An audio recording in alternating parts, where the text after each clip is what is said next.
Halo, selamat datang kembali bersama dengan Guru Bastra. Seri kali ini adalah 3.2 menelaah struktur dan kebahasaan teks berita.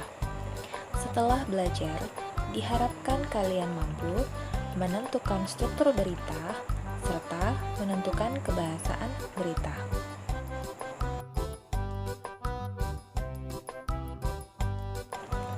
Sebelum membahas struktur, hal yang harus kalian ketahui adalah teks berita dibagi dua berdasarkan susunannya. Yang pertama, informasi yang penting. Kedua, informasi yang kurang penting. Informasi yang penting disebut pokok atau unsur berita. Erat kaitannya dengan 5W plus 1H atau adik simbah. Sedangkan informasi yang kurang penting disebut juga uraian atau ekor berita. Kalian pastinya masih ingat bukan dengan 5W plus 1H atau adik simbah? Struktur teks berita secara lengkap terdiri dari judul, kepala berita, badan berita, dan ekor berita. Judul berita selalu terletak di bagian awal sebuah berita dan menjadi inti dari isi berita. Kepala berita dan ekor berita berisi informasi yang penting. Namun, kepala berita biasanya terdiri dari apa, di mana, kapan, siapa, dan mengapa. Sedangkan bagian badan berita biasanya berisi bagaimana terjadinya. Terakhir, ekor berita yang berisi uraian.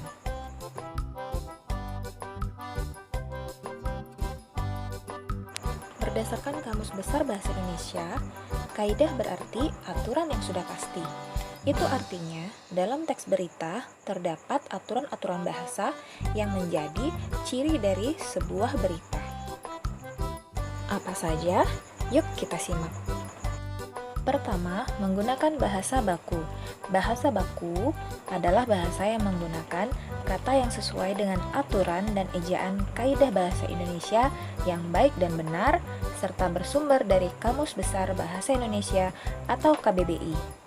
Bahasa baku lebih mudah dipahami oleh umum daripada bahasa yang bersifat populer atau kedaerahan. Hal ini penting dalam penyampaian berita di media-media nasional. Contoh yang tidak baku, enggak.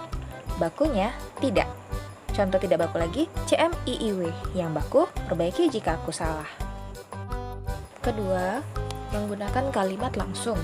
Kalimat langsung adalah kalimat yang menirukan ucapan atau ujaran orang lain, ditandai dengan penggunaan tanda petik 2. Lihat contohnya. Zaki sebenarnya sudah sering ikut lomba fotografi dan selalu menang, tutur Karim ayahnya. Atau yang kedua, Karim ayah Zaki menuturkan, Zaki sebenarnya sudah sering ikut lomba fotografi dan selalu menang.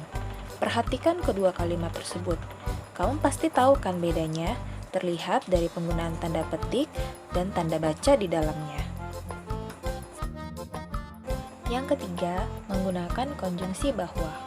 Konjungsi disebut juga kata penghubung. Kata yang menghubungkan induk kalimat dengan anak kalimat. Konjungsi ini, yaitu konjungsi bahwa, berfungsi menerangkan suatu kejadian. Coba perhatikan contoh kalimat berikut. Karim ayah Zaki mengatakan bahwa Zaki sebenarnya sudah sering ikut lomba fotografi dan selalu menang. Di situ dikatakan bahwa Zaki selalu menang lomba fotografi. Jadi, di situ menerangkan kejadian. Keempat, menggunakan kata kerja mental. Kata kerja mental adalah jenis kata kerja yang mengekspresikan respon atau sikap seseorang terhadap suatu tindakan, keberadaan, atau pengalaman. Bisa juga dikatakan kata kerja mental adalah kata kerja yang terkait dengan kegiatan dari hasil pemikiran. Contohnya, memikirkan, berasumsi, membayangkan, berkesimpulan. Karim ayah Zaki membayangkan.